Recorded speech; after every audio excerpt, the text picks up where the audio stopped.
Warahmatullahi wabarakatuh. Selamat malam kawan-kawan semua. Malam ini seperti biasa kita akan berbincang dengan narasumber. Kebetulan malam ini adalah Bapak Dr. Andani, Kepala Pusat Laboratorium yang sedang menangani orang penting di balik keluarnya hasil-hasil swab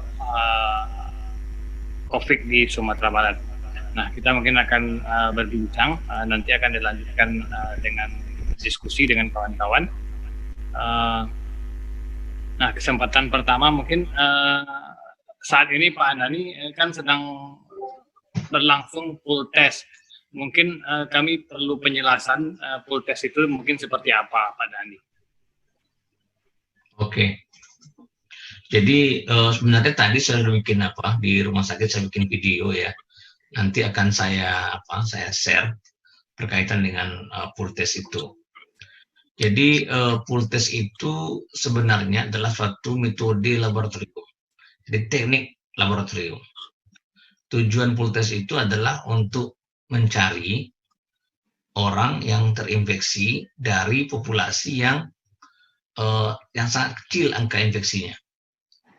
Jadi tujuan pool test itu. Dia mencari seorang yang terinfeksi dari populasi yang sangat kecil infeksinya. Jadi satu daerah yang infeksinya kecil sekali atau tidak ada laporannya, kemudian kita cari ada enggak, ya kan?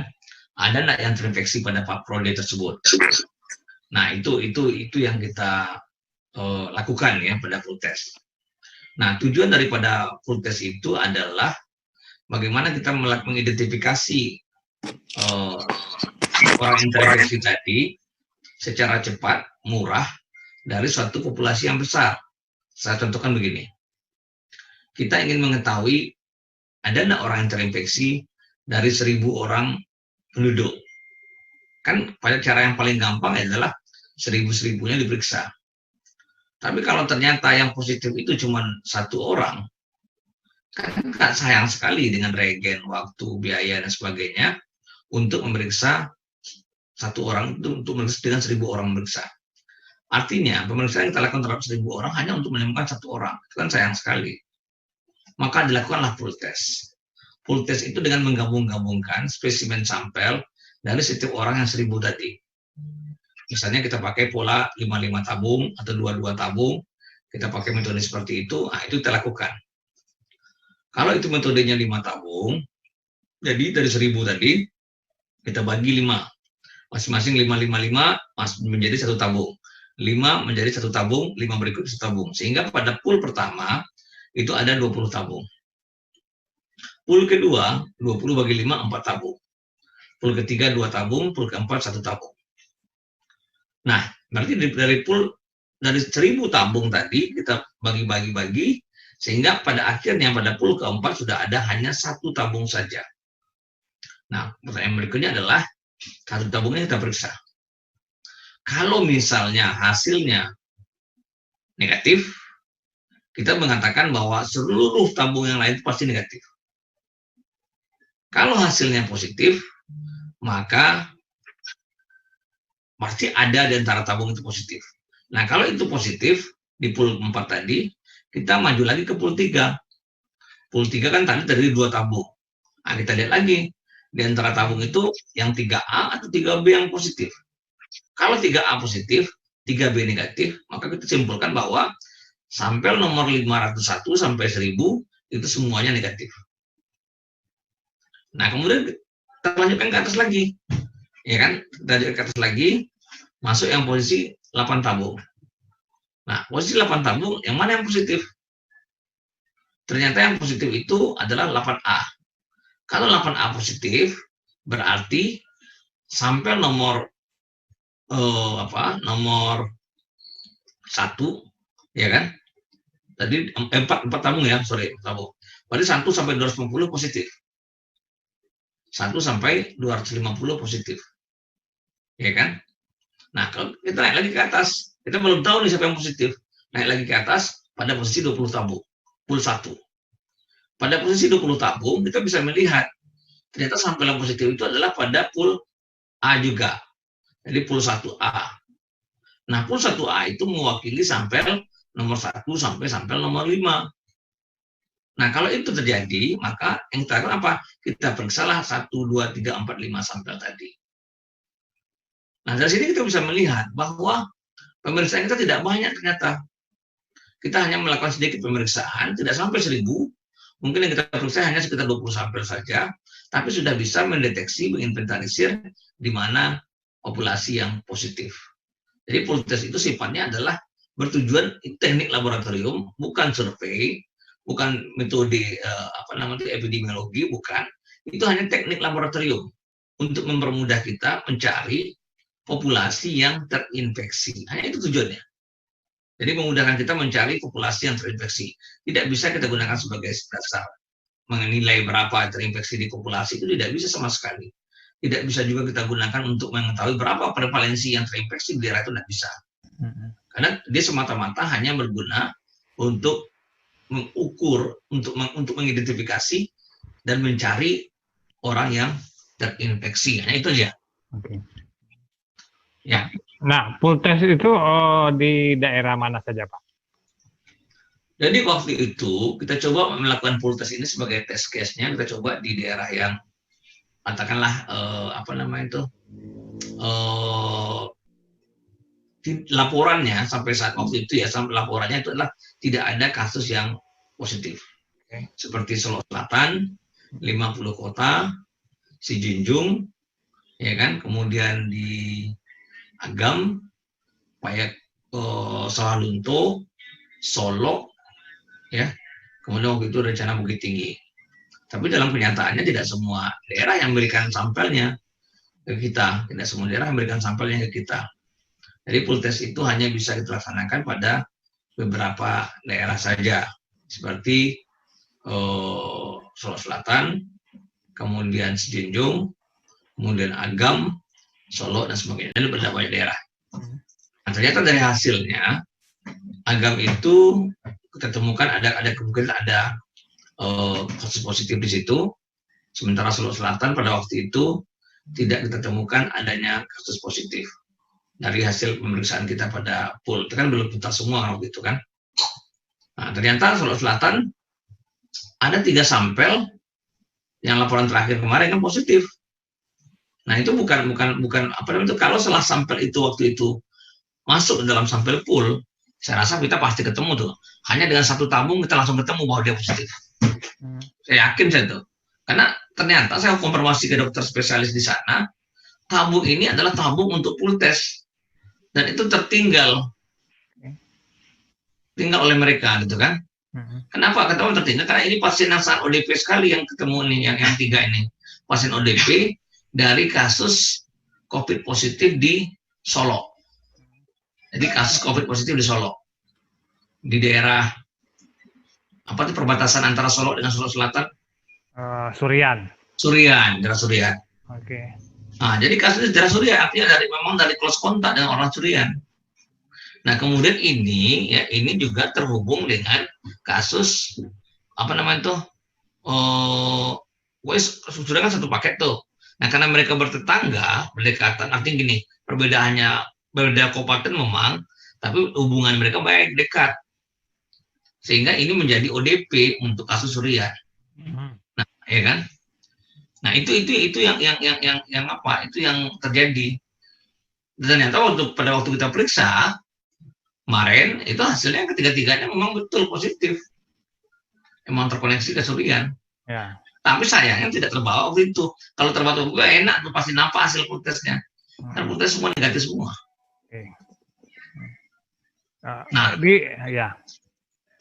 Permasalahan utama dari pool test itu adalah 2 masalahnya. Yang pertama adalah masalah pengenceran.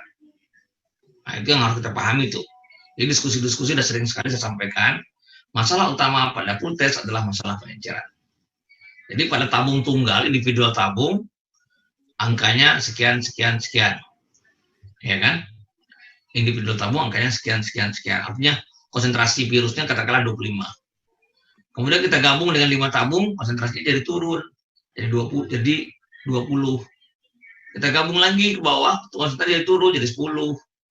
Kita gabung lagi ke bawah, jadi 5. Pada waktu 1 tabung, hilang dia. Nggak ada lagi konsentrasinya.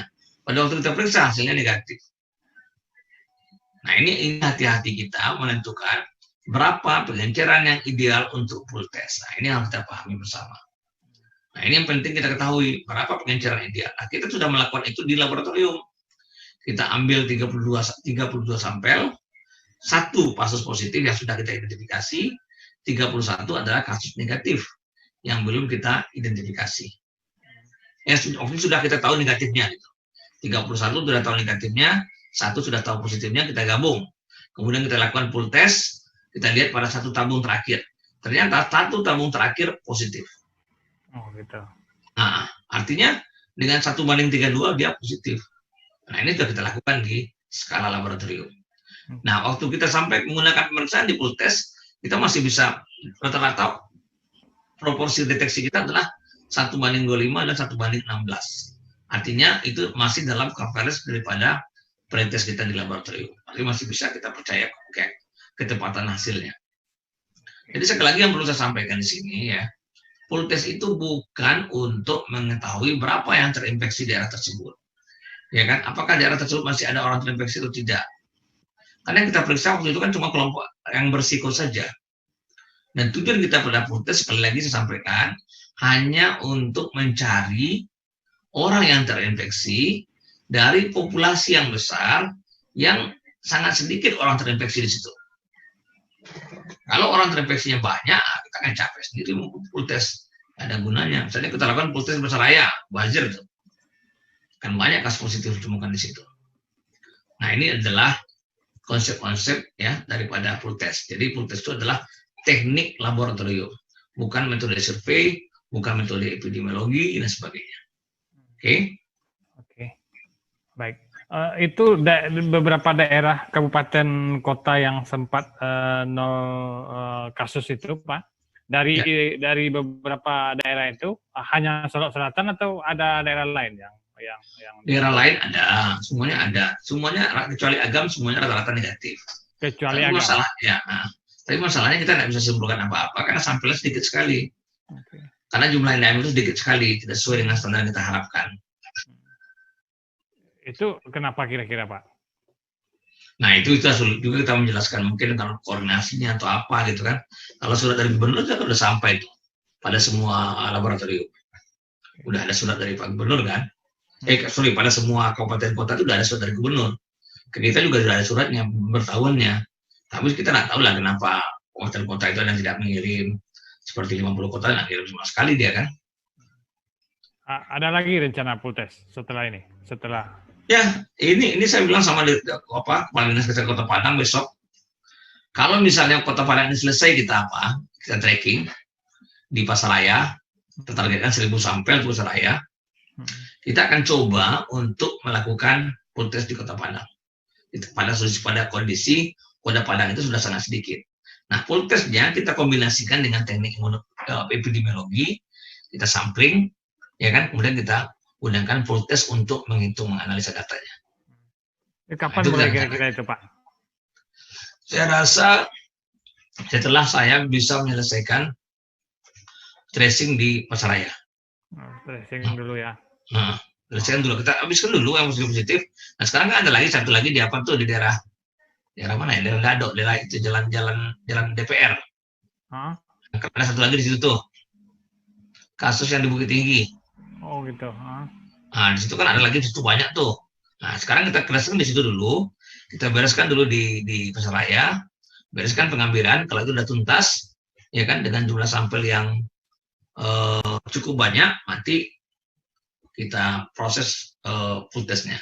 Jadi kita tahu kira-kira berapa prevalensi infeksi COVID di Kota Padang pada saat kita melakukan penelitian.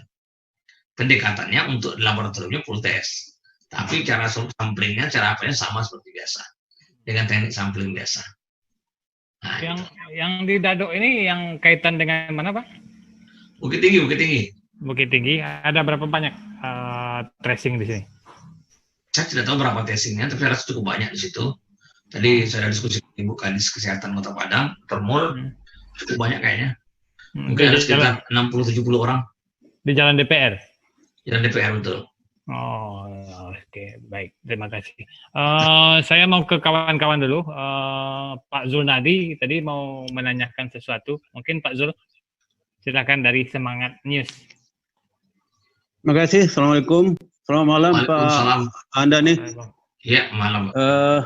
Pertama saya mengapresiasi Pak Andani telah ditulis oleh seorang wartawan senior, Pak Dahlan Iskan.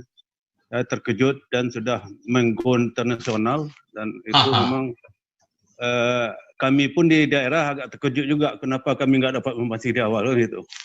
Itu yang pertama saya mengapresiasi, karena memang ini suatu katakanlah bukan penemuan baru tapi semacam terobosan untuk mencari tahu tentang orang yang COVID. Tadi dari penjelasan Pak Andani itu 1000 sampel misalnya, tapi tetap saja kita mengambil 1000 sampel itu Pak Andani. Oh, tetap. Maka saya katakan ini bukan sampling-samplingan, bukan. Jadi tekniknya saja tidak kita periksa 1000-nya. Nah, ya, tapi kita periksa serial. Karena dari 1000 sampel itu, saya ingin mempertegas, dari 1000 sampel itu nanti dimasukkan beberapa botol dengan jumlah tertentu gitu. Ya, jadi dari 1000 sampel kita gabung 55 botol, 55 sampel. 55 sampel ke dalam satu botol, satu tabung. Jadi pool pertama kita bagi 55 tabung, sehingga dari 1000 tadi tinggal 200 tabung. Pool kedua dari 200 tadi kita gabung 55, tinggal 40 tabung. Ya kan? Ya. Pool kedua 40 tabung, pool ketiga 555 juga tinggal 8 tabung. Nah, pada posisi 8 tabung, kita bisa bagi 2 pool aja. 8 kita bagi 2, jadi kita bagi 4, dari 8 menjadi 22, 44. Ya. Jadi 2 tabung dia. Masing-masing 44. Jadi 2 tabung. Katakanlah dari 1000 sampel yang Pak Andani ambil misalnya, itu berapa lama harus kita mengetahui? Oh, itu cepat gitu kan. Karena kalau kita pakai periksa 1000 sampel dalam kondisi normal ya, dengan kondisi saat ini kita bisa selesaikan 3-4 hari. Ya kan? Tapi kalau full test, kita bisa selesaikan saya rasa ada sampai setengah hari. Baik, Pak Amdani, ini sama nggak dengan rapid test? Beda? Oh, beda. Kalau rapid test itu adalah metode diagnostik. Keakurasinya? Oh enggak, kita tidak, ini bukan alat diagnostik. Jadi pool test itu bukan alat diagnostik, itu hanya metode teknik laboratorium saja. Ya kan? Jadi teknik laboratorium saja. Jadi bukan alat diagnostik, dia hanya teknik laboratorium, cara kerja di laboratorium.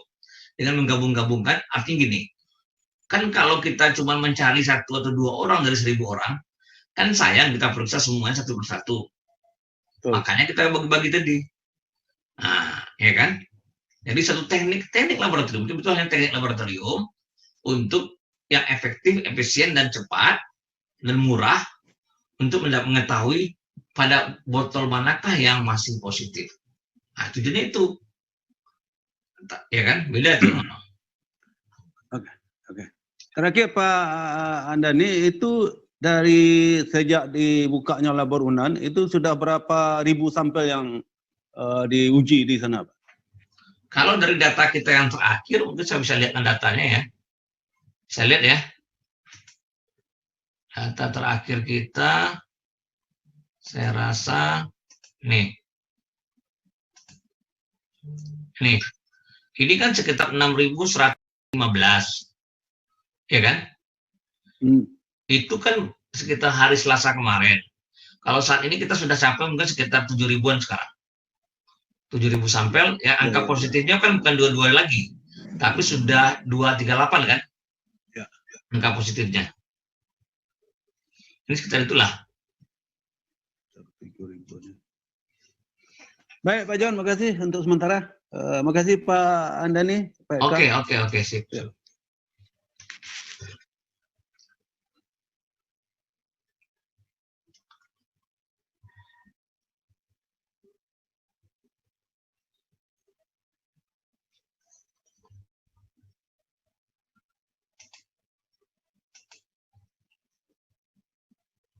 mic-nya Bang John. Maaf. Dari Irwanda ini Pak Dokter, ada Yuk, lanjut. titipan Irwanda dari Langgam. Ini soal sampel dari luar Sumar, sudah berapa banyak sampel yang diterima dan diperiksa. Ini terakhir kan sudah katanya Bengkulu sudah masuk. Nah, apakah ada provinsi lain juga?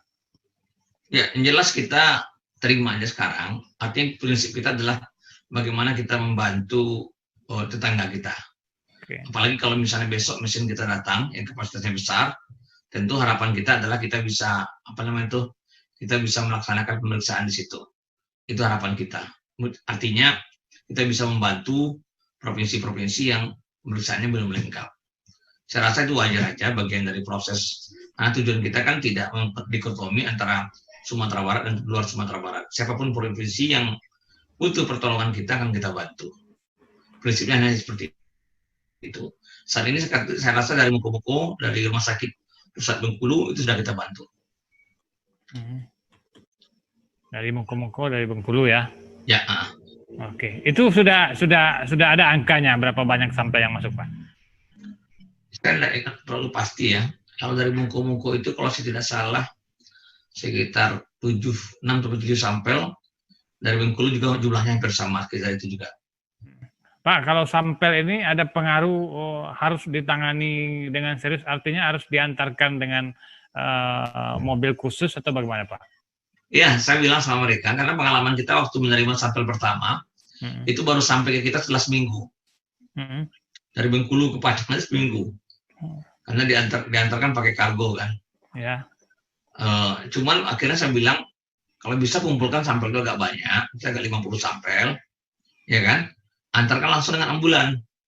Jadi tidak banyak orang yang menghalangi di jalan. Gitu. Sudah ada tadi sudah ada angkanya ya. Stok regen gimana Pak? Regen alhamdulillah cukup, saya rasa cukup. Kita dapat regen dari Bankes dan BNPB. Serta dari Menko Maritim dan Investasi. Ada berapa banyak Pak kalau bisa menyebut angka? Saya rasa kita punya sekitar 10.000 sampai 15.000. Oke. Stok regen ya. Stok regen. Jadi aman lah. Aman ya. Tidak ada masalah seperti di awal-awal berarti. Oh enggak, insya Allah enggak sekarang. Oke. Kalau ngomongin harga bagaimana Pak? Modal. Kalau modal, kalau kita pakai kit yang lama, itu modal itu sekitar dengan asmatnya ya. Dengan APD semua ya, itu mungkin sekitar 1 jutaan.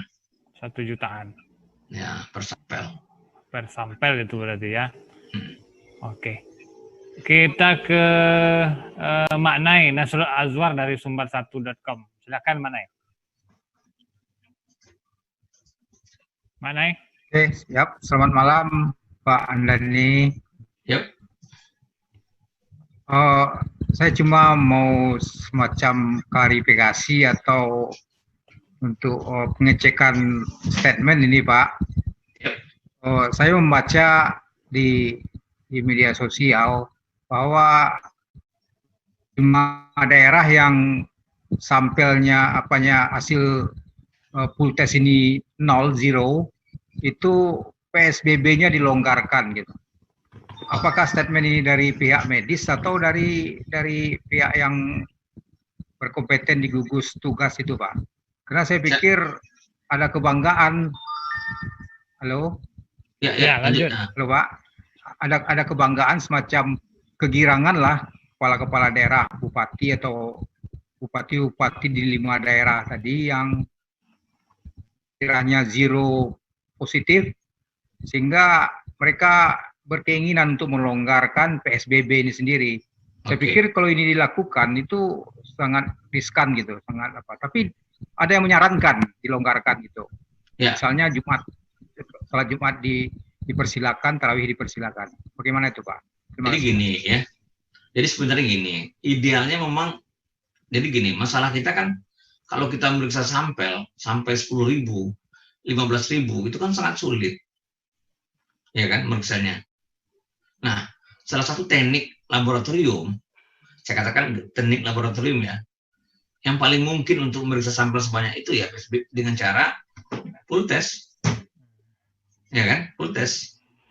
Jadi kalau pool test itu kita gunakan secara random, mewakili seluruh daerah, satu kabupaten misalnya nih ya, katakanlah kabupaten itu penduduk 100.000, kita periksa sekitar 10%, kita periksa sekitar 10.000, tapi kita lakukan dengan pool test, misalnya kan.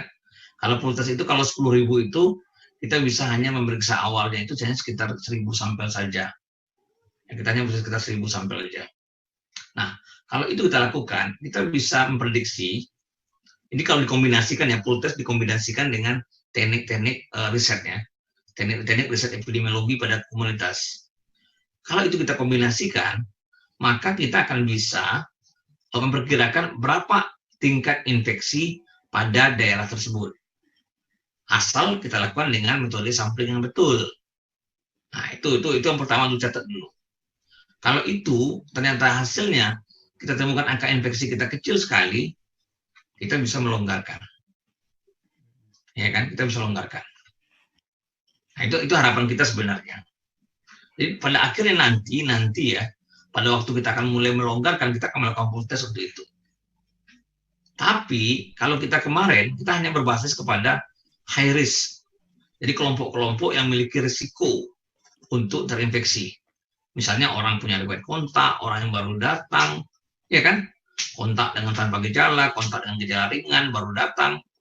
Nah, kita hanya berpikir pada waktu itu, kalau itu misalnya negatif, hasilnya negatif, ya kan, dari semua sampel itu, maka kemungkinan sepanjang orang mengambil sampel itu, betul-betul semua orang yang berisiko itu sudah diperiksa, maka kita bisa sedikit banyak kita bisa berpikir, mungkin enggak kita memberanikan diri kita berspekulasi untuk melepaskan, melonggarkan daripada PSBB-nya. Nah, pikiran awalnya begitu, ya kan? Awalnya begitu. Artinya kita hanya melihat ternyata dari data yang kita dapatkan dari sekian sampel dikirim tidak satu pun yang positif. Padahal itu adalah kelompok-kelompok high risk, orang-orang yang dalam pemantauan, orang tanpa gejala, yang semuanya berhubungan dengan kontak serta orang-orang yang berasal dari luar kota, yang merupakan daerah merah dari Jakarta, misalnya dari Bandung dan sebagainya, Cirebon dan sebagainya. Nah itu. Jadi statement itu sebenarnya menggambarkan ke situ. Nah untuk yang skala kecil ya kita terus terang kalau misalnya betul-betul pengambilan sampai spesimennya bagus sekali, tentu akan lebih aman. Tapi sangat tergantung kepada bagaimana cara orang mengumpulkan kelompok-kelompok berisiko. Nah, ternyata kemarin kan cupnya tertinggal. Saya telepon dokternya di sana, sorry dah, tabungnya tertinggal, udah dihubungi ke Padang, atau orang Padang hari Senin aja lagi, karena minggu itu udah selesai kerjanya. Nah, itu saya masih ingat, apa tuh, sampaikan tadi pagi. Lanjut? Boleh Pak, Mas John, dikit lagi. Ya, lanjut. Gini Pak, ini di luar, mungkin pertanyaan di luar medis gitu Pak, di luar dari pool test tadi.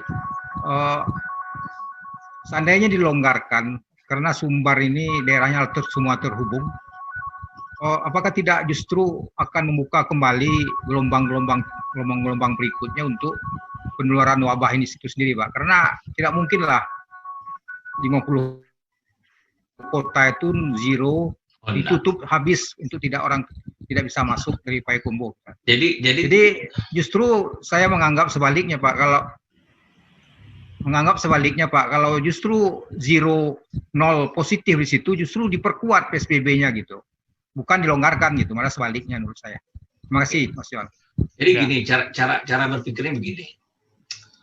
Kalau kita yakin ya pada daerah tersebut angka infeksinya kecil sekali dari teknik sampling yang kita lakukan, ya misalnya nih ya, terlepaslah metodenya mau protes atau tidak, tapi yang jelas kita menggunakan populasi yang cukup besar, ternyata kita temukan sangat kecil sekali, ya 0,sekian% gitu kan, kecil sekali.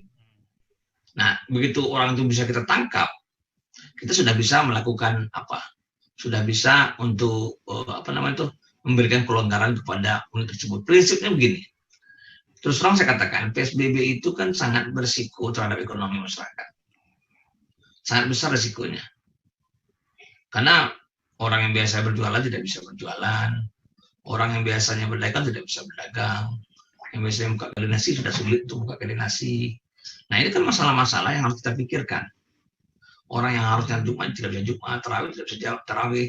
Nah, ini perlu keyakinan kita, apakah daerah tersebut masih ada virus atau tidak. Nah, ini yang penting. Maka saya katakan tadi, kalau kita melakukan sistem sampling dengan pendekatan full test, hasil yang ternyata banyak negatif atau tidak ada satu pun yang kita temukan positif, kita sudah bisa berkeyakinan bahwa daerah itu bisa dilonggarkan. Nanti, ya ini nanti ceritanya, nanti pada dasarnya, sebelum kita akan mendeklar Sumatera Barat misalnya bebas dari COVID, kita akan melakukan itu. Kita akan mensampling seluruh provinsi ini kalau perlu, betul sih ada nggak virusnya. Nah, ini yang kita lakukan. Jadi tahapan-tahapan itu yang kita lakukan. Sebenarnya tujuannya adalah dengan ini kita berharap proses proses yang kita lakukan di provinsi ini sudah berada pada jalur yang benar. Ini saya ingin lihatkan apa yang kita lakukan selama ini sebenarnya. Saya buka slide saya ya. Oke, lanjut Pak Dokter. Oke. Ya. Jadi kalau saya lihat, apa Ibu lihat sini ya. Nah, coba lihat kondisi saat ini. Pada kondisi saat ini hari Selasa kemarin ya, itu total pemeriksaan itu 6.115, total sampel 4.610. Positif 222, tapi perhatikan baik-baik. Positif kita 72,6% adalah ODP dan OTG. Orang dalam pemantauan dan orang tanpa gejala. Sebaliknya, angka positif kita PDP hanya 27,4%. Nah, ini catat angkanya. Bahwa pada Provinsi Sumatera Barat, ODP OTG itu atau orang-orang tanpa gejala itu 72,6%. Orang-orang tanpa gejala ini atau orang-orang dalam pemantauan ini adalah kelompok-kelompok yang menjadi sumber penularan. Ini yang bercatat. 2 poin di situ. Selanjutnya slide berikutnya. Nah, coba lihat di sini. Coba kita perhatikan baik-baik. Ini polanya. Yang biru ini adalah ODP, OTG. Yang orange ini adalah PDP. Ini jumlah kasus yang positif. Kita perhatikan baik-baik. Polanya semuanya akan berdasarkan pola penurunan. Ini bulan Mei belum saya hitung karena cuma baru beberapa hari. Tapi secara umum polanya menurun. Kita lihat di sini. Tapi kita lihat secara akumulatif, dia ada peningkatan. Tapi peningkatan tidak besar lagi.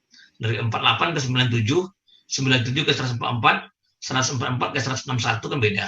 Tapi perhatikan baik-baik. Bahwa di Sumatera Barat, yang paling banyak ditemukan itu adalah ODP dan OTG. Sementara PDP itu sangat sedikit yang kita temukan. Ya. Nah, kita lihat perbandingannya. Ini adalah perbandingannya. Sebelum kita bahas ini, kita lihat ini. Prinsip penanganan wabah adalah meletakkan posisi kita pada identifikasi kasus dan pemutusan rantai penularan. Ini yang utama sekarang ya, pemutusan rantai penularan. Sedangkan rumah sakit itu adalah benteng terakhir di belakang. Nah, bagaimana? Artinya, ini menggambarkan bahwa kita harus melakukan active case finding. Kita harus menemukan kasus secara massal, secara aktif ya, karena kita anggap mereka akan menjadi sumber penularan. Nah, siapa yang kasus seperti itu? Yang di situ adalah ODP dan OTG. Nah, kita lihat di nasional. Nasional, 75% berada di rumah sakit. Hanya 24,4% berada di populasi di lapangan. Sementara kita di Sumatera Barat, 27,4% itu berada di rumah sakit. Dan 72,6% berada di lapangan. Artinya apa? Artinya data ini memperlihatkan pada kita bahwa sudah ada upaya yang bagus dari Sumatera Barat ya untuk mendeteksi sebanyak mungkin OTG dan ODP. Karena apa? Karena mereka adalah sumber penular. Nah, ini yang kira-kira yang harus kita pahami bersama. Jadi, apa yang bisa kita simpulkan dari gambar ini? Yang bisa kita simpulkan adalah Sumatera Barat itu sudah berada pada track yang benar. Di mana active case pending itu lebih dominan dibanding passive case pending ya pada seperti konsep yang ditemukan di nasional. Idealnya setiap wabah itu yang dilakukan itu adalah penemuan kasus secara aktif, baik itu melalui survei, baik itu melalui tracing dan sebagainya. Dan kita sudah memperlihatkan hasil yang cukup bagus. Kalau menurut saya ini cukup senang dan memuaskan. Makanya saya berani mengatakan, kalau kasus kita banyak, ya meningkat terus, itu jelas menggembirakan. Kenapa? Karena yang kita temukan itu adalah orang-orang yang berpotensi untuk menularkan. Sekarang coba bayangkan kalau orang-orang itu tidak bisa kita deteksi. Berapa orang yang akan diinfeksi oleh mereka. Nah, ini yang harus kita pikirkan bersama-sama. Kira-kira itu, silakan. Ada lagi? Maknai sudah? Mana cukup? Cukup Mas John, cukup. Oh ya, silakan lanjut ke Bonar Harahap dari Metro TV.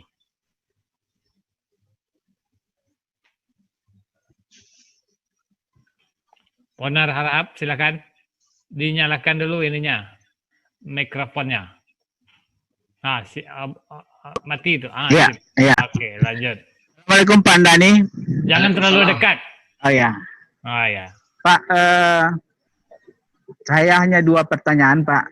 Yep. Yang pertama, apa sih Pak? Ini kan lalu lintas di laboratorium cukup tinggi akhir-akhir ini Pak. Apa sih kendala yang dihadapi tim Bapak di laboratorium saat ini? Yang kedua, kata Pak Gubernur kemarin ada transmisi lokal seperti Pasar Raya, Pengambiran, dulunya Tarusan, dan beberapa titik di Sumatera Barat, Pak. Yang saya pertanyakan adalah, kita punya data enggak, Pak? Berapa sih pedagang yang positif gitu, dan berapa sih bayi atau balita? Suara nggak jelas. Pedagang. Halo Pak. Ya. Ya, berapa Pak jumlah pedagang yang positif COVID-19 ini? Dan kedua, ada enggak data bayi atau balita yang kena positif di Sumatera Barat? Dan kalau ada berapa Pak? Itu aja Pak. Oke. Ya, Assalamualaikum warahmatullahi wabarakatuh. Waalaikumsalam warahmatullahi wabarakatuh. Yang pertama, kondisi di lab ya. Saya rasa pada saat sekarang kondisi di lab sudah sangat bagus ya. Karena teman adik-adik itu sudah mulai semangat, sudah mulai bagus dalam kerja, karena sudah selama sebulan mereka bekerja itu aja, sehingga kompetensi mereka, kemampuan mereka sudah mulai membaik, sudah mulai bagus. Dan yang paling penting itu adalah semangat mereka bagus sekali. Hampir tidak ada kendala lagi sekarang ya. Kalau dari segi reagen kita ready, ada cukup banyak ya. Kalau dari segi, saya rasa tidak ada masalah. Intinya adalah secara kondisi reagen, stok dan sebagainya cukup. Kemudian masalah data. Terus terang kita lagi masih fokus ya kepada penyelesaian masalah-masalah yang terkait dengan bagaimana kita menyelesaikan masalah klaster-klaster. Bagaimana kita menyelesaikan Pasaraya, Pengambiran dan sebagainya. Cara menyelesaikan begini. Kawan-kawan dari Dinas Kesehatan mengambil sampel, kita memeriksa. Ya kan? Kita memeriksa. Nah, itu kita lakukan secara massal, secara masif. Target kita malah untuk Pasaraya itu pada periode sekarang 1.000 sampel. Itu rencananya Kadinkes Kota Padang. Sehingga betul-betul kita bisa bersihkan Pasaraya itu semuanya. Ya, itu kita bersihkan semua Pasaraya itu. Jadi kalau kita lihat sekarang ini, kita sudah pada posisi yang benar ya. Kita mencoba mengeksplorasi sebesar-besarnya titik-titik yang muncul kasus positif. Saya contoh satu lagi yang terbaru Padang Panjang. Padang Panjang itu sudah kita periksa mungkin sekitar 300 sampai 350 sampel ya. Dari satu pasien positif. Ya kan? Kemudian di pesisir selatan, saya rasa mereka sudah periksa banyak sampel. Mungkin sekitar 300-400 juga periksa sampel. Dan ternyata dalam beberapa hari terakhir tidak ada lagi kasus positif di pesisir selatan. Nah, itu kan sudah memperlihatkan pada kita ada perbaikan ya dari polanya. Karena terus terang seperti saya katakan tadi, 70% itu adalah kelompok-kelompok ODP dan OTG. Sehingga penyembuhannya 14 hari, paling lama 3 minggu sembuh. Nah, ini minggu depan ini akan banyak sembuh nih. Kalau sekarang angka penyembuhan kita masih 30%, saya rasa Minggu depan bisa jadi meningkat tuh. Karena yang muncul-muncul awal-awal dulu yang 19 kasus, 23 kasus, semuanya pada bukan sembuh. Ya. Cukup? Ya, lanjut. Ya, soal bayi dan balita yang kena COVID enggak ada, Pak, datanya. Oh, balita, sorry. Balita kita belum inventarisasi data, kita belum susun data. Tapi kalau saya tidak salah hanya sekitar 1, kalau dua atau 2 yang positif. Sebagian besar negatif kalau saya tidak salah. Oke, gitu ah. Oke. Pak, sebenarnya ada berapa banyak klaster kita yang jadi fokus kita, Pak, selain Pasaraya, Pak? Secara detail saya tidak sekarang kita kan lebih banyak menerima sampel ya, tidak mau men-tracking. Jadi kalau orang-orang yang men-tracking seperti orang dinas kesehatan atau teman-teman dari public health, saya rasa lebih tahu dia kan. Tapi kalau saya tidak salah posisinya itu kita punya klaster yang di Pasaraya, punya klaster di Pengambilan, kemudian ada klaster mandiri ya di daerah Kota Tangah misalnya, kemudian juga ada klaster di daerah perbatasan. Ya, batasan. Kemudian ada klaster juga mungkin di daerah Pariaman, klaster juga di daerah kota Pariaman. Tadi Kabupaten Pariaman ya, sekarang kota Pariaman. Ada satu klaster di daerah Sijinjung yang bergabung dengan satu klaster di Batu Sangkar, Tanah Datar. Kemudian ada juga klaster di Ketahan Datar, ada klaster di Payakumbuh. Saya rasa hampir semua kota sudah ada klasternya, kecuali kota-kota yang disebut tadi. Termasuk sekarang klaster baru dari Sulawesi Selatan, walaupun sebenarnya itu adalah transmisi lokal dari orang yang tinggal di Kabupaten Arasuka ya, di Solo. Oke. Berikutnya ke Albert kita. Albert dari Klik Positif. Silakan Albert. Oke, makasih Om. Assalamualaikum Pak Hamdani. Waalaikumsalam Pak Albert. Pak, ini saya mau menanyakan terkait untuk swab yang sampel yang dibawa itu Pak, itu ada masa waktu untuk pengecekannya nggak Pak? Ada. Jadi kita usahakan asal penyimpanannya bagus ya, penyimpanan pada tempat yang cocok, maka swab itu bisa bertahan. Kalau suhunya -20, ya dia bisa bertahan 5-6 hari itu bertahan. Tapi kalau suhunya disimpan -80, dia bertahan lebih lama. Nah, Ya. untuk Bapak sendiri Pak, melihat tenaga medis yang ada di Sumatera Barat dalam pengambilan swab. Pengambilan swab ini kan ada tekniknya juga nih Pak. Ya, betul. Bapak sendiri melihat kesanggupan tenaga medis dalam pengambilan swab ini seperti apa Pak? Saya rasa sanggup, mereka sanggup mengerjakan ya. Mereka sanggup mengerjakan, buktinya selama ini juga diambil juga tenaga non dokter yang mengerjakan, bukan tenaga medik mengerjakan ya. Saya rasa sanggup sepanjang mereka dilatih dan disupervisi oleh dokter spesialis THT. Itu yang penting. Oke, itu aja Pak. Makasih banyak Pak. Oke. Baik. Saya ada titipan pertanyaan dari Yola Sastra dari Harian Kompas Pak. Ini katanya ada usulan agar pelaku perjalanan dari daerah terjangkit atau PPT itu seperti Padang dan lain-lain diuji swab jika masuk ke daerah zero kasus Pak. Nah, misalnya idealnya begitu. Kita sudah sampaikan ke Pak Gubernur. Saya ingin sebenarnya orang-orang yang terpaksa harus masuk ke daerah, kita swab dulu. Kita swab dulu. Cuma masalahnya kalau yang masuk itu sehari 5.000 kan pusing juga kita swab semuanya. Iya. Nah, itu juga masalahnya. Ya, apakah kapasitas labor kita memungkinkan itu, Pak?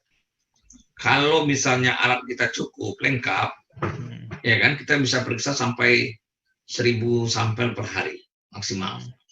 1.000? Ya, 1.000 maksimal ya. Kalau kita sampai 1.000 sampel, kita masuk labor yang paling besar nih, siap.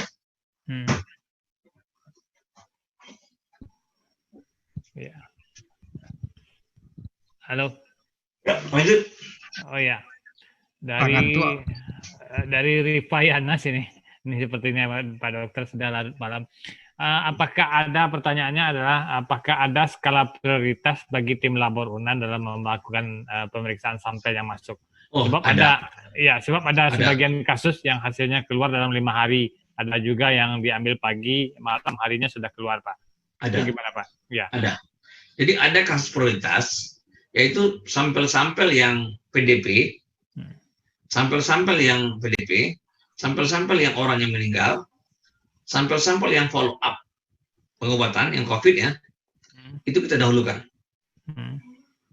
Kemudian ODP baru berikutnya lagi adalah OTG. Jadi tahapannya seperti itu. Begitu. Tapi nggak ada pesanan khusus dari daerah misalnya, enggak? Oh, enggak. Pokoknya asal ODP kita dahulukan. Walaupun letaknya di nomor 1000 kita dahulukan. Oh, ODP dulu ya. Ya, yang menjadi masalah adalah kalau lot sampel itu sudah melebihi kapasitas kita. Misalnya kapasitas kita 300 sampel per hari. Sampel masuk 700. Jadi sampel, ya kan? Sampel yang 1 sampai 300 selesaikan 24 jam. Tapi yang 300 sampai 600 tentu hari berikutnya kan? Sampel 600 sampai 700 berikutnya lagi.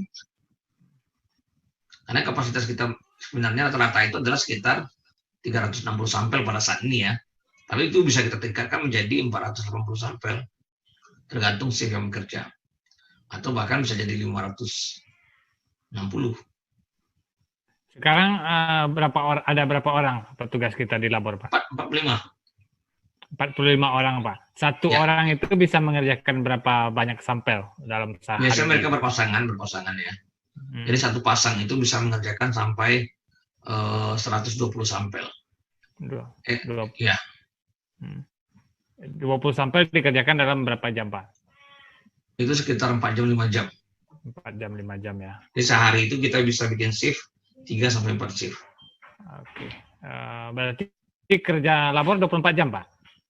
Kita kerja dari jam 6 pagi sampai jam 3 subuh. Jam 3 subuh ya. Istirahatnya cuma 3 jam. 3 jam berarti istirahatnya ya. Buat sahur. Kalau sekarang buat sahur aja berarti ya. Sahur aja, betul. Oke. Ya. Luar biasa ini. Berikutnya kita ke Andri dari vivanews.com. Silakan Andri. Terima kasih Om. Selamat malam Pak Dok. Malam. Saya singkat saja update dari Solo Selatan tadi dari Pak Bupatinya, PLT-nya tadi menyampaikan kemarin itu dikirim sampel swab-nya itu ada 109. Dari 109 sampel itu 97 diantaranya itu masuk dalam klasifikasi dan itu yang diuji di lab. Ya, betul. Nah, ada 12 lagi itu yang tidak masuk dalam klasifikasi. Itu mereka tertinggal. Ya, itu mereka ambil sampel spesimen lagi dikirim dan dites hasilnya 3 positif Pak gitu loh. Nah, saya mau sedikit bertanya, yang tinggal itu yang 12 sampel yang tidak masuk dalam klasifikasi yang dimaksud dengan Pak Bupatinya itu apa yang terjadi dengan sampel itu? Apakah kurang atau kurang apa bahasanya seperti itu, Dok? Sampel itu tertinggal. Pada waktu mereka mengantarkan, hanya 97 yang mereka antarkan. Oh, gitu. Jadi 12 sampel ini lupa bawanya, tersimpan dalam freezer mereka. Oh gitu, bukan 12 sampel itu tidak masuk dalam kategori dan klasifikasi uji kelayakan. Itu masuk kategori malah. Karena kategori ini ODP OTG kan? Iya. Sementara sampel yang 3 ini jelas ODP dari kasus yang di Suriah. Oke, clear Pak Dok. Berarti tadi ada komunikasi yang disampaikan dengan Pak Bupatinya. Kita pikir tadi itu yang 12 sampel ini tidak masuk dalam klasifikasi dan tidak layak. Saya sudah hubungi spesialis patologi kliniknya. Saya tanya kenapa itu sampel itu tertinggal hari Minggu. Kita sudah hubungi petugas kita pada hari Minggu untuk mengantarkan. Tapi di lab kita sudah selesaikan itu full testnya. Itu kan ada gunanya mereka antar hari Minggu juga kan. Antara Minggu kita juga libur. Akhirnya diminta antarkan Senin aja gitu. Oke, siap. Ternyata lupa membawa 12 lagi ya. Lupa membawa mereka 12 lagi. Pak Dokter, masih ada beberapa daerah yang zero kasus yang positif ya. Itu betul. Ada beberapa daerah yang zero, tapi daerah itu kan daerah yang perlintasan. Kalau Sulawesi Selatan itu kan daerahnya enak, tidak perlintasan. Oke. Tapi kalau udah kayak Dharmasraya atau Cianjur itu kan banyak perlintasan di situ. Maksudnya banyak kendaraan di jalan besarnya kan. Ya walaupun sebagian besar kotanya kan memang lepas ya. Tapi masih banyak juga daerah-daerah kecamatannya yang di pinggir jalan gitu. Kecuali mereka pelonggaran hanya pada daerah tertentu saja. Terus terang harapan kita sebenarnya adalah bagaimana secepatnya daerah itu lepas dari PSBB sebenarnya. Nah, itu. Ini klarifikasi katanya dari Kompas. Ini klarifikasi aja. Berarti kasus Solok Selatan itu terkait Solok, bukan terkait dengan Padang, Pak? Bukan. Itu terkait dengan dari data informasi yang saya dapatkan dari petugas yang mengambil swab, ya itu mereka jadikan ODP karena mereka berkontak dengan pasien dari Surian yang positif. Oh, pasien dari Surian. Kan daerah tinggalnya itu berbatasan betul. Oh iya. Antara Surian dengan desa di Surian itu dengan negara yang di Solok Selatan itu berdekatan. Oh, tetangga berarti. Tetangga gitu. Oh. Berkampung kan tengah-tengah itu kan dekat, walaupun kabupatennya beda kan mereka dekat. Iya, soalnya tadi informasinya pasiennya pernah ke Padang begitu. Oh enggak, kalau informasi, mungkin saya enggak tahu, artinya kita perlu klarifikasi ya. Saya tanya tadi informasi dari dokter patologi kliniknya gitu. Saya enggak terlalu apa tuh. Biasanya kan orang kawan-kawan dari dinas kesehatan lebih banyak tahu kan masalah ini. Kalau kita kan banyak di lab aja. Oke. Pak Dokter, terakhir mungkin. Pak Dokter terpilih sebagai dosen teladan di UNAN, tapi ditolak. Bukan terpilih, itu salah informasi itu. Kenapa? Saya diajukan untuk dosen teladan, saya tolak, itu aja masalahnya. Kenapa? Bukan terpilih. Kenapa? Karena saya merasa belum layak jadi dipilih jadi dosen teladan. Jawaban itu aja. Nah, tingkat kelayakan menurut Pak Dokter itu seperti apa? Ini kan sudah kerja keras, sudah luar biasa ini pekerjaannya.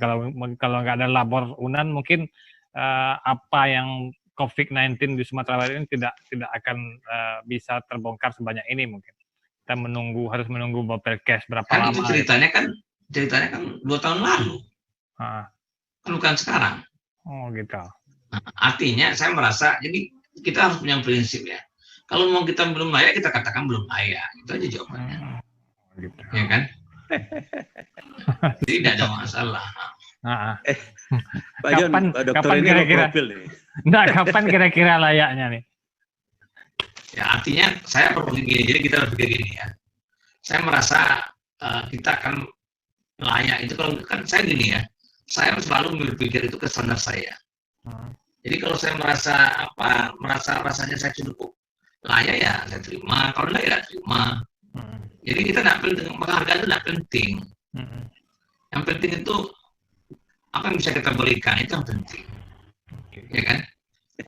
Filosofi hidup saya begitu. Saya tidak penting saya publikasi, tidak penting saya apalah, saya tidak penting itu. Yang penting itu, yang idealnya begini ya. Kalau bisa apa yang kita berikan itu orang tidak tahu. Ya. Pak Dokter ini Pak John malas mengisi data nih. Pak Dok. Iya, benar. Pak Dokter, bisa enggak kita ambil gambar di dapurnya Pak Dokter? Untuk kita penayangan. Iya, kita liput labornya itu, khusus labornya aja bisa enggak Pak? Boleh, saya punya beberapa video, tapi bisa saya share nanti kalau mau. Oh ya. Terkait dengan labor bisa saya share nanti, boleh. Ya, maksudnya kerja di sana seperti apa gitu. Karena bagus gini, saya kasihkan videonya saja. Gambar selesainya udah ada.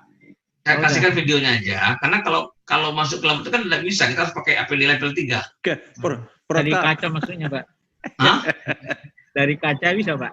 Enggak, jadi maksudnya Nggak bisa. Nggak bisa ya? Nggak bisa.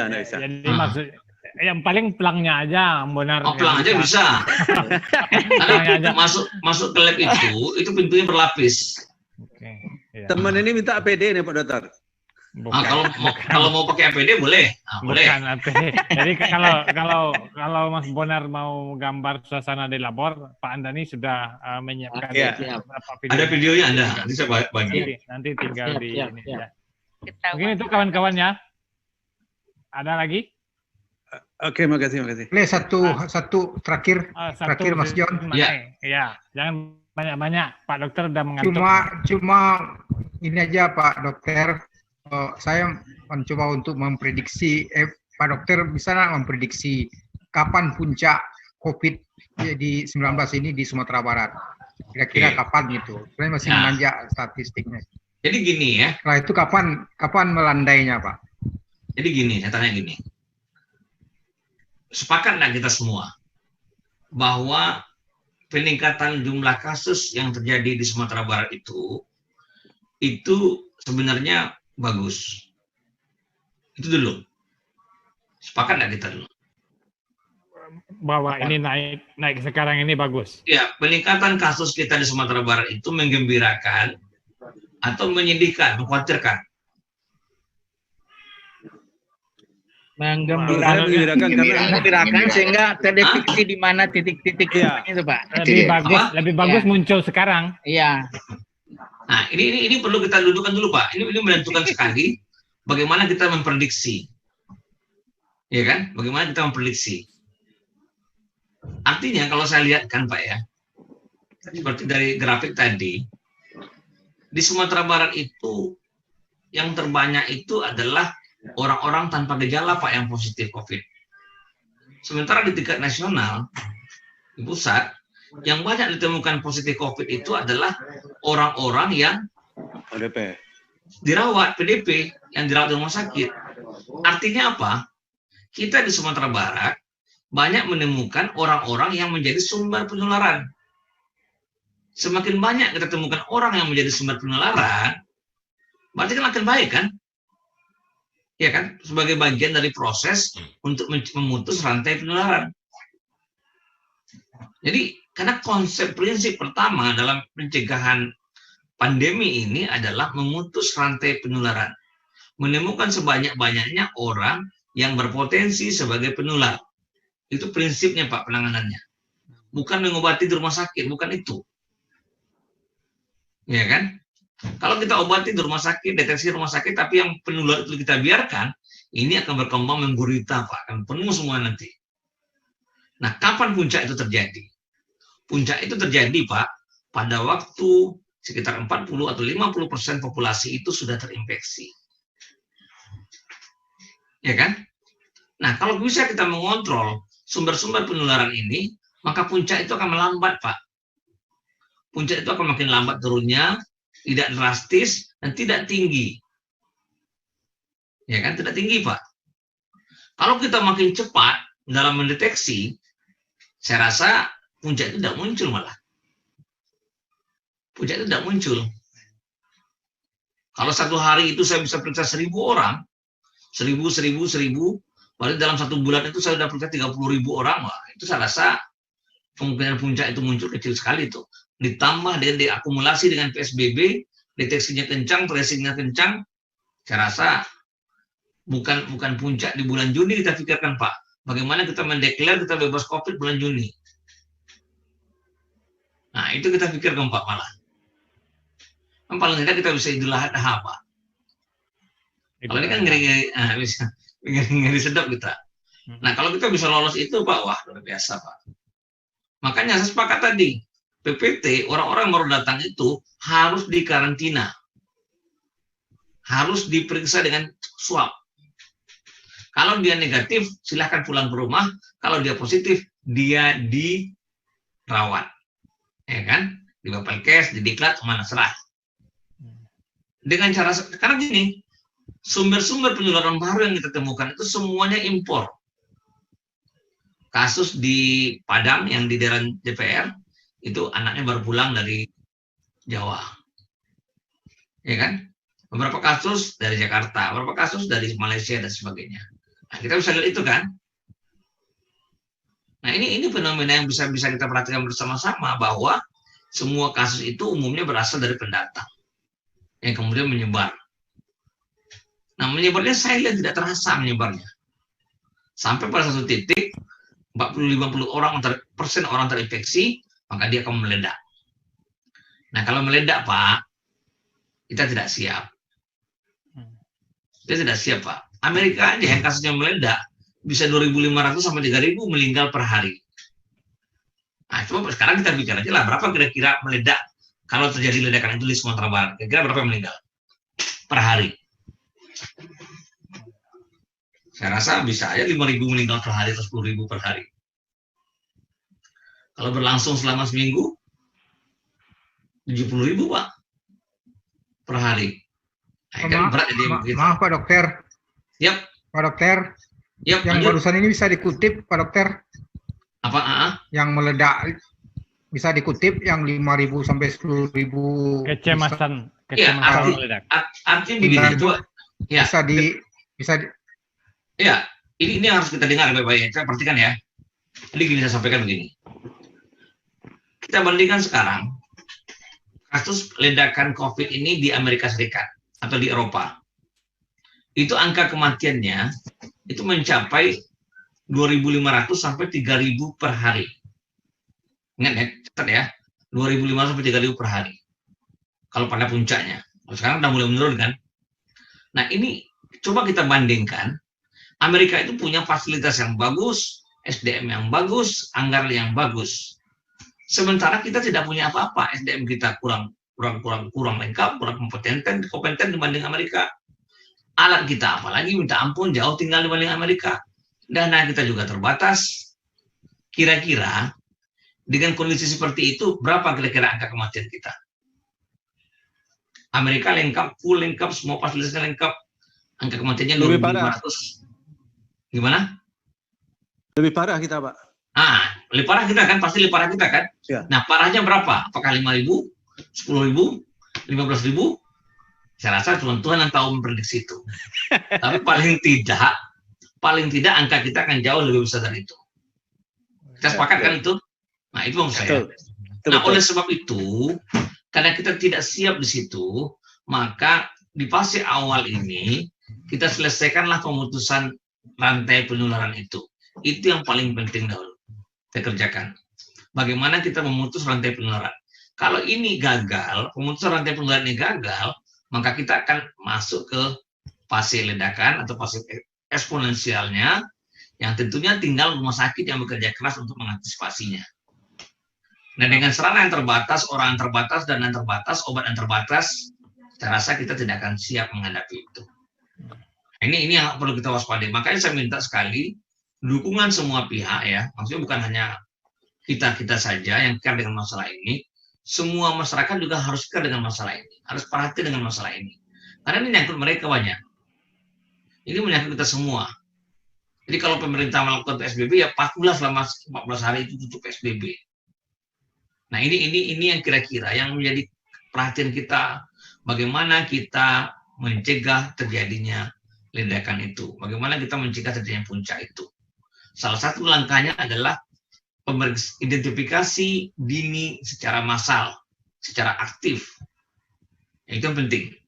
Karena dengan cara seperti itu, kita bisa mengeliminasi terjadinya puncak.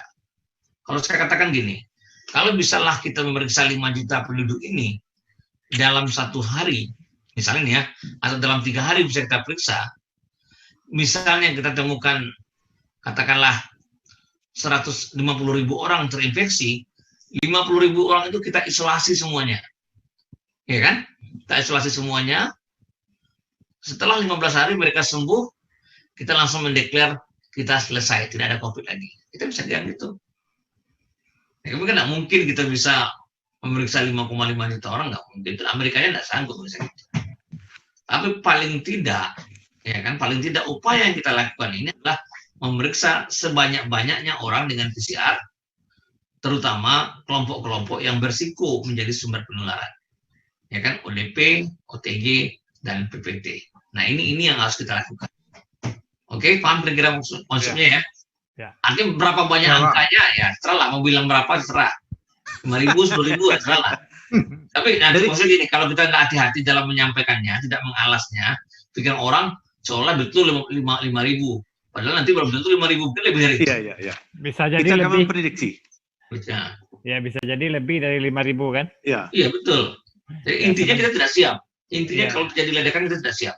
Ya. Sementara kalau Amerika saja, masyarakat kita juga lagi mada-madanya Pak. Amerikanya 2.500, 3.000 ya bayang aja kita. Nah mungkinlah kita sama dengan mereka angkanya. Ventilator aja mereka punya lengkap banyak. Kita hanya punya 50, 60 buah. Nah, itu baru ventilator alat bantu nafas. Jadi kalau saya katakan, Pak Dokter, saya menyilau terakhir ini ventilator untuk pemeriksaan ini mahal ini. Kenapa rumah sakit besar nggak punya? Ada rumah sakit M. Jamil. Ventilator apa nih? Ini untuk pemeriksaan lab ini. Oh ya, oke. Jadi pemeriksaan lab itu kalau ukuran rumah sakit mungkin tidak mahal ya. Harganya sekitar, tapi kan alatnya tidak satu aja, banyak. Ya kalau mereka mau investasi sekitar 3 miliar, 4 miliar, mereka bisa melakukan pemeriksaan. Tapi masalahnya kan bukan hanya itu saja yang menjadi kartunya. Iya. Yang menjadi masalah adalah ini menyangkut pertama alat, yang kedua regen, yang ketiga bahan baku, yang ya kan, ya regen atau bahan baku. Yang ketiga adalah SDM-nya, orang bekerjanya. Kan tidak semua orang punya kompetensi untuk melakukan ini. Itu masalah utama. Ya kan? Maka sini banyak rumah sakit tidak sanggup. Apalagi saya telepon di Pekanbaru, saya mau beli alat ini, mesin PCR. Saya katakan, emangnya untuk memeriksa ini pakai mesin PCR saja? Kan tidak. Nah, ini contoh bayangan mereka kan, wow, gampang gitu. Padahal tidak gitu. Jadi kalau misalnya teman-teman mau masuk lab, bisa oke aja pakai baju APD lengkap. Nanti kita lihat kan bagaimana orang bekerja dalam lab. Nah, jadi tahu bagaimana mereka bekerja kan? Iya John, bisa John, pergi John. Pak Dokter, ada alokasi khusus dari pemerintah provinsi Pak, alokasi dana khusus yang agak berlebih untuk lab Pak. Ya, kan provinsi sudah menganggarkan dana cukup bagus kok menurut saya. Baik untuk penginapan kita, hotel kita, kan penyediaan regen, pembelian alat-alat yang kurang itu disediakan kok semuanya. Untuk petugas juga cukup. Untuk petugas juga cukup, saya pikir bagus sekali menurut saya. Maka semangat teman-teman itu juga bagus sekarang kan. Militansinya juga bagus sekali. Intensif dokter, intensif bekerja. Insentif. Ya. Ya ada. Ada. Adalah. Pokoknya mereka bergembira gitu. Pokoknya semangat. Kalau saya yang penting itu, saya bilang sama mereka ya, nggak usah takut dengan COVID, kalian tidak akan mati karena COVID. Yang penting kalian gembira, kalian riang, kalian bekerja dengan baik, dan yakinlah bahwa apa yang kalian kerjakan ini adalah bagian dari amal, bagian dari jihad kita, melawan perang, melawan COVID, dan pastilah Tuhan akan memberikan kita rezeki melalui jalan-jalan yang kita tidak tahu. Dan ternyata pada waktu mereka bekerja, mereka tidak tahu akan dapat apa. Tapi pertama mereka dapat hotel setelah bekerja, yang kedua mereka dapat salary, insentif ya dari Pemprov, alhamdulillah kita katakan kan. Nah itu bagian dari proses saya bilang, bagian dari kerela ikhlasan. Jadi prinsip bekerja itu ikhlas. Nah itu yang penting. Oke. Ngomong-ngomong Pak Dokter ada di mana nih? Saya di rumah. Oh di rumah ya. Baiklah. Pak Dokter, terima kasih banyak. Mungkin sebelum saya tutup, ada closing statement yang mau disampaikan? Ya, oke. Kalau saya nyampaikan ini aja. Untuk menghadapi perang melawan COVID ini, ya, garis depannya saat ini di lapangan. Ya, garis depannya saat ini di lapangan. Yaitu dengan cara mengidentifikasi sumber-sumber penular.